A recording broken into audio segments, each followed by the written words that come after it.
welcome to episode 2 of Soccer Based on Science. Today what we're going to be talking about is using external cueing to improve your technical execution. Now, external cueing, technical execution, it sounds fancy.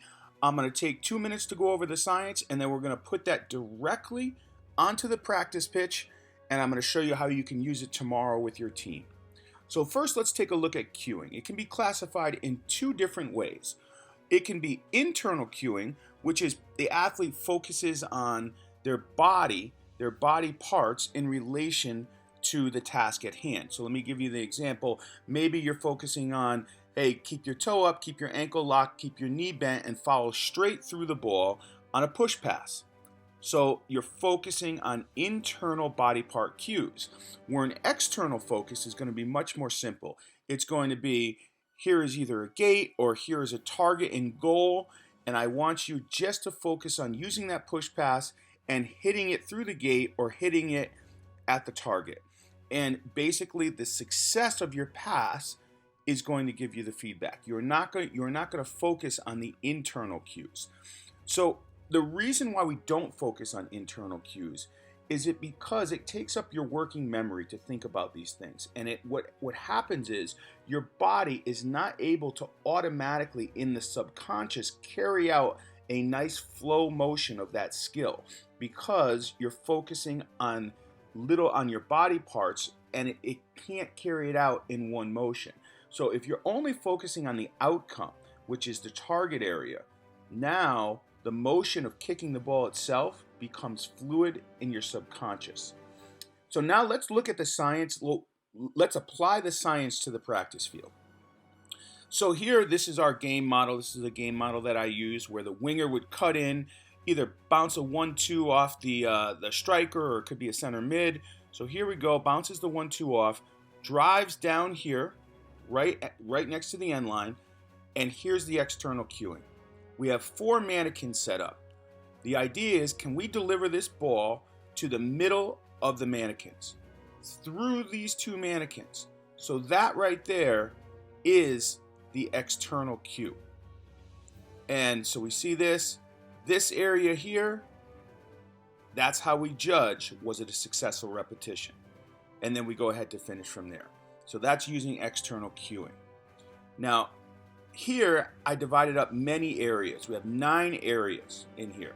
So you could use this same setup of the 4 mannequins and say, we're going to deliver from a different angle. So even this guy's first touch is through a gate. So now his first touch through the gate, that's external cueing, that gate right there. And now we're going to hit into this specific zone right here. I'm going to hit the cross. The player is going to bring the defender in, drop off to create space as that ball is delivered, and we finish far post. Now this service could be in here. It could be an in-swinger with the left foot where this run comes into this square here, finishes the in-swinger to the near post. You'll see that on many corner kicks.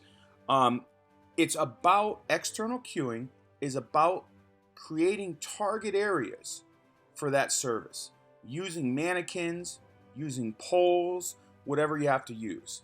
So now let's watch a little video on how Belsa uses external cueing in his training. We see first touch through a gate, and the target here is in between the 2 back mannequins. So it comes from both sides. He's looking for those back mannequins. It's a very difficult skill. You could see this is a professional team in Spain, and not too many successful attempts yet. This is not easy. Through the gate, into the middle, and we finish. Very nicely done right there. And you can see they varied their angles in which they do this too. One was a deeper cross, now this ball is coming in from a different angle. And they're also varying the spots where they're serving the ball.